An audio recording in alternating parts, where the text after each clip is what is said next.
Informasi selanjutnya, Saudara, sebanyak 117 pegawai pemerintah Kota Bandung dinyatakan positif COVID-19 berdasarkan hasil tes yang dimulai sejak 2 pekan lalu. Pemerintah Kota Bandung melakukan tes ke ribuan pegawai Pemkot Bandung, baik kepada ASN atau aparatur sipil negara maupun non-ASN yang dimulai pada tanggal 27 Agustus lalu di kewilayahan dan dinas Kota Bandung. Dari hasil tes, sebanyak 117 pegawai dinyatakan positif COVID-19 dan mayoritas merupakan OTG atau orang tanpa gejala. Saat ini pegawai yang positif COVID-19 tanpa gejala melakukan isolasi mandiri, namun untuk yang dengan gejala diisolasi di rumah sakit. Pemkot Bandung ditutup sementara setelah menjadi klaster baru penyebaran COVID-19. Informasi terbaru dari penanganan COVID-19 di klaster Pemkot Bandung akan disampaikan jurnalis Kompas TV Nazla Afifa dari Bandung, Jawa Barat. Nazla, bagaimana upaya terkini penanganan klaster COVID-19 di Pemkot Bandung?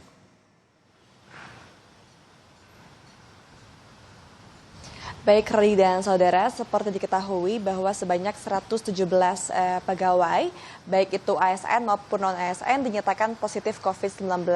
Dan hal tersebut ini diketahui karena setelah adanya tes masif begitu yang dilakukan oleh Pemkot Bandung kepada sebanyak sekitar 1.900 pegawai yang dilakukan pada 27 Agustus 2 pekan lalu. Dan saat ini memang dari angka yang cukup tinggi ini memang mayoritas atau bahkan sekitar 80% merupakan OTG atau orang tanpa gejala.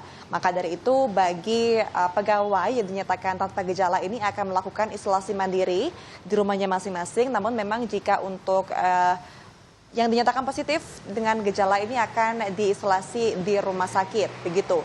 Dan untuk upayanya juga, Radi dan Saudara, ini memang Dinas Kesehatan Kota Bandung juga akan menyisir begitu atau memilih, karena memang dari 117 pegawai ini memang ada juga yang bukan berdomisili di Kota Bandung. Dan untuk upayanya juga ini pemerintah Kota Bandung pun akan segera melakukan penyelidikan epidemiologi untuk mengetahui lebih lanjut mengenai sumber ataupun juga hal-hal penyebab adanya penyebaran atau klaster baru COVID-19 di wilayah Pemkot Bandung. Begitu. Ya, Nazla, lalu apakah akan ada pemberlakuan jam malam di wilayah Kota Bandung setelah kembali naiknya angka kasus positif COVID-19 di luar klaster Pemkot Bandung ini?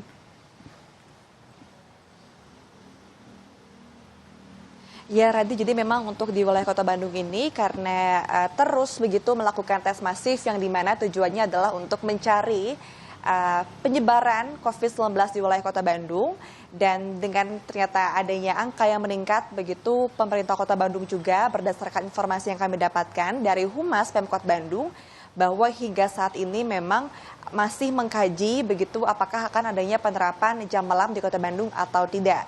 Namun memang selama ini walaupun tidak adanya penerapan jam malam, di Kota Bandung sendiri ini ada penutupan beberapa ruas jalan di Kota Bandung yang dilakukan pada malam hari yaitu pada pukul 20.30 dan akan dibuka kembali pada pukul 5.30 atau maksimal 6 pagi hari. Di mana hal tersebut dilakukan untuk meminimalisir adanya kerumunan begitu atau juga adanya masyarakat yang masih berkumpul hingga malam hari.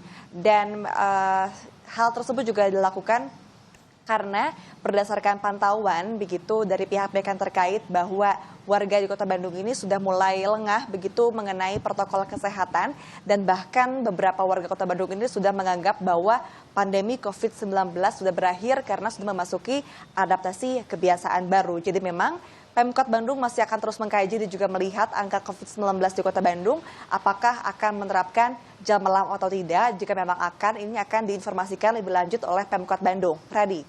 Ya, selain kembali naiknya angka positif COVID-19, Kota Bandung juga jadi perhatian karena jadi kota yang menguji coba vaksin COVID-19.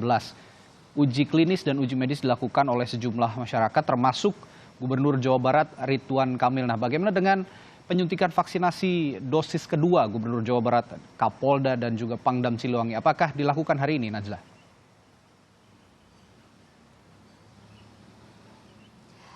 Baik, Radi dan Saudara, untuk mengenai pelaksanaan uji klinis tahap 3 calon vaksin COVID-19 masih berlangsung hingga hari ini.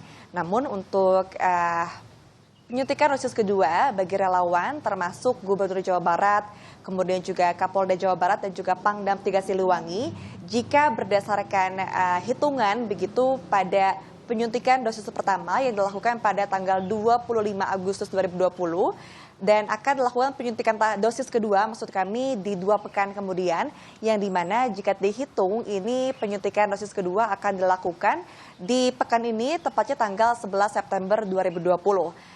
Begitu, dan untuk pelaksanaan uji klinis juga ini masih berlangsung memang hingga saat ini. Dan di hari ini juga ada agenda, begitu Radi, karena di hari ini merupakan adanya screening tahap awal untuk relawan yang sudah mendaftar menjadi calon relawan. Contohnya adalah di Balai Kesehatan Unpad di Jalan Dipati Ukur, Kota Bandung. Di Balkes Unpad ini dilakukannya screening tahap awal kepada 60 pendaftar. Dan seperti biasa juga dilakukannya adalah pengetesan cek fisik, begitu kesehatan fisik, kemudian juga adanya swab test, begitu. Dan jika memang swab test ini dinyatakan negatif, maksud kami, di 3 hari kemudian, di hari Jumat ini juga akan dilakukan penyuntikan atau penyuntikan untuk vaksin ataupun juga placebo di hari Jumat, begitu Radi. Baik, terima kasih informasi yang Anda sampaikan, jurnalis Kompas TV Nazla Afifa dari Bandung, Jawa Barat.